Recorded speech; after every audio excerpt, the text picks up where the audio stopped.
Ah, yes, the sweet sounds of George Gershwin's Rhapsody in Blue, one of the most famous pieces of Western music.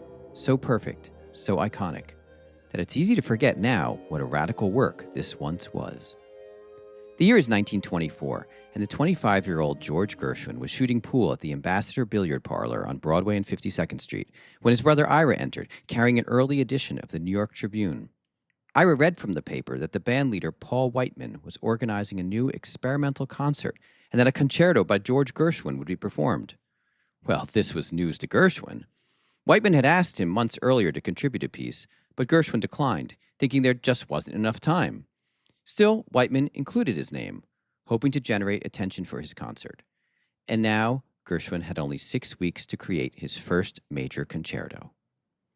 But this couldn't just be any concerto. Whiteman had big ambitions for his show, wanting to use it to elevate and promote this new and very controversial music called jazz. Jazz, in fact, was so controversial that in 1923, the Illinois Supreme Court upheld a ruling closing a jazz concert hall, writing that jazz is not only disagreeable, but it also wears upon the nervous system, and that the subjection of a human being to a continued hearing of loud noises tends to shorten life is beyond all doubt. Wow. Today, of course, this ruling is laughable, but it does help us understand the stakes Whiteman and Gershwin were up against. In this original program for the concert, intriguingly titled An Experiment in Modern Music, Whiteman's manager Hugh C. Ernst gives a passionate defense of jazz. Modern jazz, Ernst writes, has invaded countless millions of homes in all parts of the world. It is being played and enjoyed where formerly no music at all was heard. Jazz reflects the spirit of the times. There's also a patriotic element to the music, giving hope that this American sound can one day compete with classical music borrowed from Europe. This experiment Whiteman was conducting, quite literally, was just that, an experiment to see, when played in a concert hall, if American jazz could become the equal of European classical music. With great confidence, and possibly a bit of bravado, Ernst leaves it for the listener to decide, writing at the end of his introductory essay, "If after the concert you decide that the music of today is worthless and harmful, it is your duty to stamp it down." This is a lot of weight to place on the shoulders of the young George Gershwin.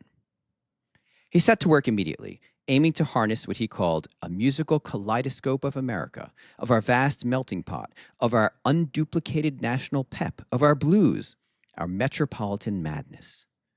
Gershwin began his composition on a train from New York to Boston. The rhythms, hitches, and momentum of this train, Gershwin commented, inspired the score's 5 themes: ritornello, train, stride, shuffle, and love. The concert arrived on February 12, 1924, fittingly for a patriotic undertaking, Lincoln's birthday, and Whiteman's 1,100-seat venue was packed. The heater had broken, and the program dragged. It was almost 4 hours before Gershwin's piece began. We'll never truly know what Rhapsody in Blue sounded like at its premiere.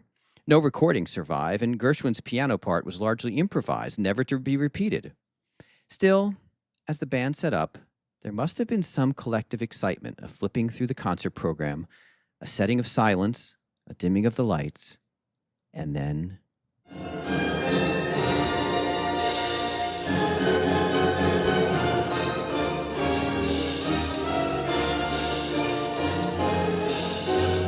It was clear the experiment worked.